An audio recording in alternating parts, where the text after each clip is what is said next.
Good day, friends, family, how we all doing? It is day 42 of this walk for peace, and currently we are in the middle of the Nevada desert. This is actually one of the greenest parts that we're walking by. We're walking by some farms in the middle of nowhere between Tonopah and Lund, Nevada. Looks like there's some people that live out here.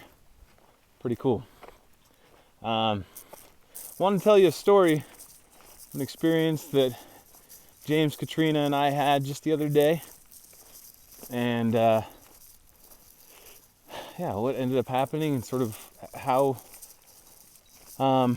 this cool experience that we ended up having.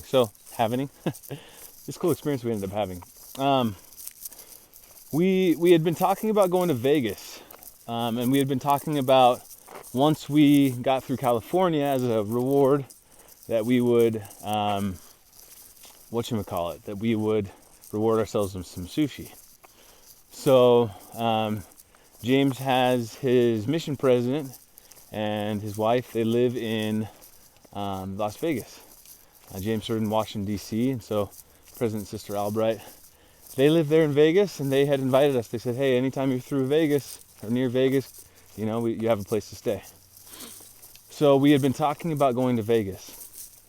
Earlier in the week, James and I, and Katrina also, we had been starting to sleep during the day so we could walk at night as we hike through this crazy heat of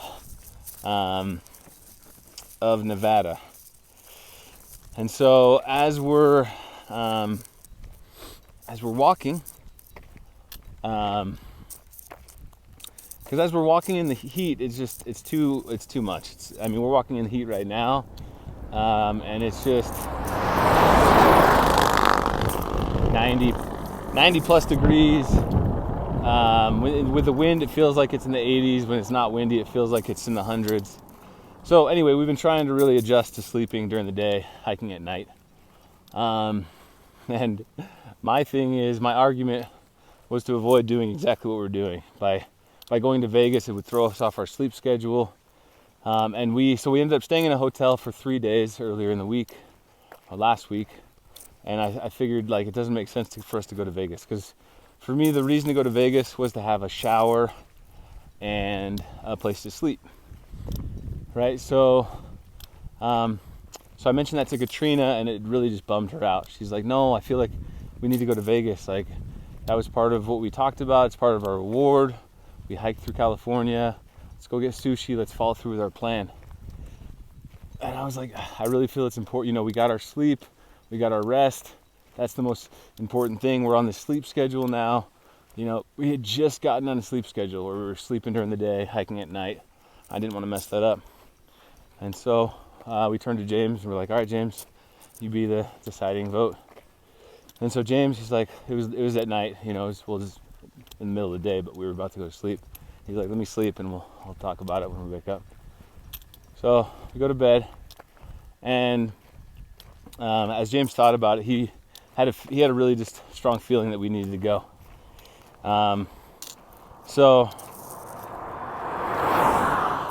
James called his mission president, and as soon as he talked to his mission president, he was told that he was going to have his family there, and kids and grandkids. And once we got down there to Vegas, his mission president would have us do a fireside for his family. And so it was settled, we were going to go. So the day comes, we walk in the morning, and we start driving to Vegas.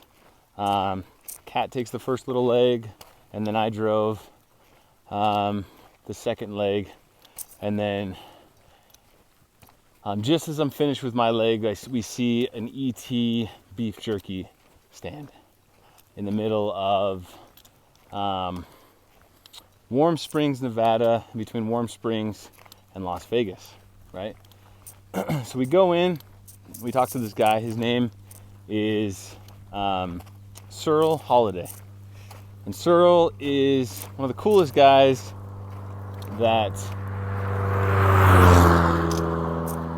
parking on the side of the highway here. Gotta wait for these cars. He's one of the coolest guys that we've met along the way. Very down to earth, very genuinely loving man. And I'm just gonna stop here. Searle basically, we started talking about underground cities, how there's like an underground compound that's been built here in the Vegas area. We were talking about ET and like how, what the Area 51 and how this jerky place is named, after this extraterrestrial, and like, do you believe in aliens and these different things. He has all these articles posted all around the store, and I don't know if it's his store or not, but we get to talking, and he's just like, I'm really concerned with the direction our country's going. I'm concerned about everything that's happening with all the nuclear fallout and this like tsunami in Indonesia years ago. He's like, it's causing the erosion of the core of the earth, and he's concerned about the way the political climate is, and the way the environment is being basically affected by humans. And we started talking, or we continued talking,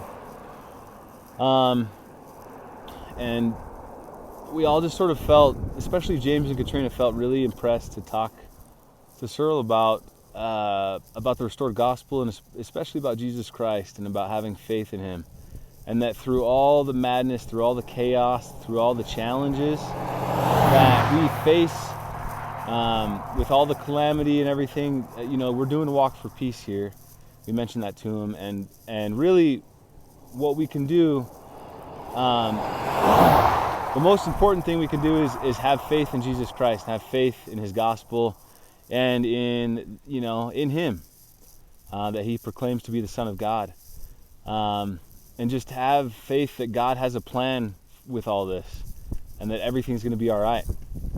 With everything going on, with all the chaos in the world, with all the nuclear waste that has been handled poorly, mishandled throughout the world, everything is going to be all right. And so we mentioned that to Searle, and this guy, he's just a big teddy bear. He starts to tear up a little. So Searle says to us, he says, if I was able, I would ride the dark horse, like it talks about in the Bible. I would ride this dark horse of evil off the planet and just rid the planet of evil. All of this human trafficking and all the evil that happens in the world, I would just rid the world of it if I could. He has the biggest heart, really, really genuinely loving guy. And after we had talked to him about Christ, in particular James and Katrina, he said, it just dawned on me that I know you guys. He said, I know you. I've met you before. And it was the most surreal thing. He said, I've seen your face. I've seen all of your faces before. And we were all just sort of blown away. He's like, and I remember you. He's like, thank you for reminding me of who you are. And James mentioned Jesus Christ again, having faith. And he said, I know now. I know now what I need to do. I know that I need to get in touch with Jesus Christ again. I know that's why you came here, is for me to remember Jesus Christ. And Kat said to him, and we knew you before this life. We all knew each other. And we knew Christ and we knew God before we came here. And he just started tearing up. And there was this really powerful, strong spirit there. And it just, it was an amazing experience. He gave each of us these big hugs. He called them holiday hugs. Just these big bear hugs. And he just was so kind. And thank you so much. Thank you so much for coming. It was good to see you again. Thank you so much. And it was the first time we ever met him. And it just sort of is a testament, goes to show that it's important when we have a feeling, we have a prompting, we have this impression in our gut, we know we need to do something, like James and Katrina both felt. And I just wasn't feeling it. I was so focused on the process. We need to make sure we sleep during the day and keep hiking at night, and it's going to mess up our sleep schedule. And both of them were like, I just feel like we need to go. And because of that, we met this incredible guy and had this wonderful experience with him. And so it just sort of goes to show, when you feel in your gut, when you feel in your heart, you need to do something, that you need to take action and do something about what's happening, and you need to, go a certain route, take a certain path, help a certain person. Listen to your gut. Listen to that feeling. Listen to that impression, because 9 times out of 10, maybe even 10 times out of 10, it's the right thing to do, to listen to what your gut is telling you to do. God bless you, my friends. Much love. Thank you for everything, for all your support. God be with you, and have yourself a wonderful rest of your day.